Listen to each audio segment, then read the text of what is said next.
15वीं से 16वीं सदी में भारत दुनिया के सबसे अमीर इलाकों में था। मसाले, रेशम, कपड़ा, सोना सब कुछ यहीं से जाता था।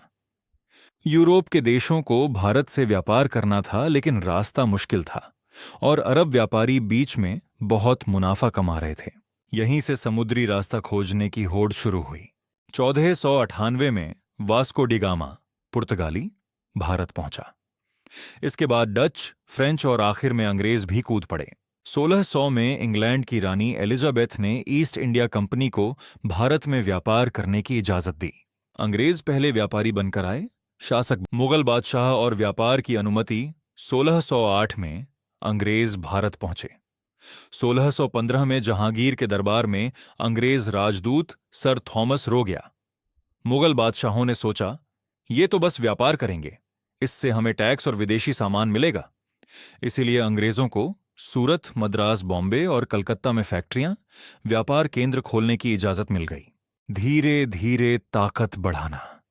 अंग्रेजों ने सिर्फ व्यापार नहीं किया, भारतीय राजाओं की आपसी दुश्मनी का फायदा उठाया, अपनी निजी सेना रखी भारतीय सिपाहियों को नौकरी दी, रिश्वत और चालाकी से प्रभाव बढ़ाया। प्लासी की लड़ाई 1757। असली मोड़। बंगाल उस समय भारत का सबसे अमीर सूबा था। नवाब सिराज उद दौला अंग्रेजों से नाराज था। अंग्रेजों ने मीर जाफर को गद्दी का लालच दिया, अंदर से गद्दारी करवाई। 1757 में प्लासी की लड़ाई हुई।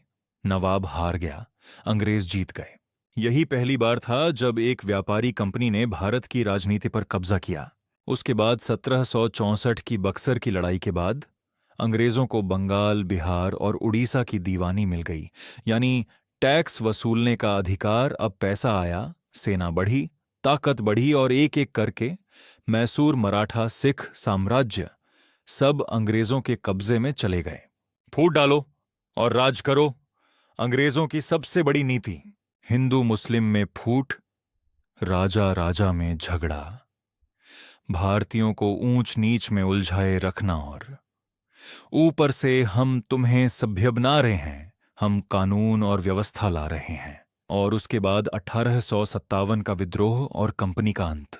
1857 में सैनिकों और जनता ने मिलकर विद्रोह किया, जिसे अंग्रेज गद्दार कहते हैं।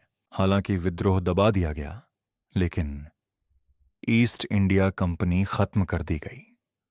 भारत सीधे ब्रिटिश क्राउन के अधीन आ गया। शोषण, लूट और आजादी की आग लोगों के अंदर भड़क चुकी थी। अंग्रेजों ने भारतीय उद्योग बर्बाद किए, कच्चा माल इंग्लैंड भेजा, भूखमरी और गरीबी फैलाई, लेकिन साथ साथ राष्ट्रीय चेतना जागी। गांधी, भगत सिंह, सुभाष चंद्र बोस जैसे नेता आए। लंबे संघर्ष के बाद 15 अगस्त 1947 को अंग्रेज भारत छोड़कर चले गए।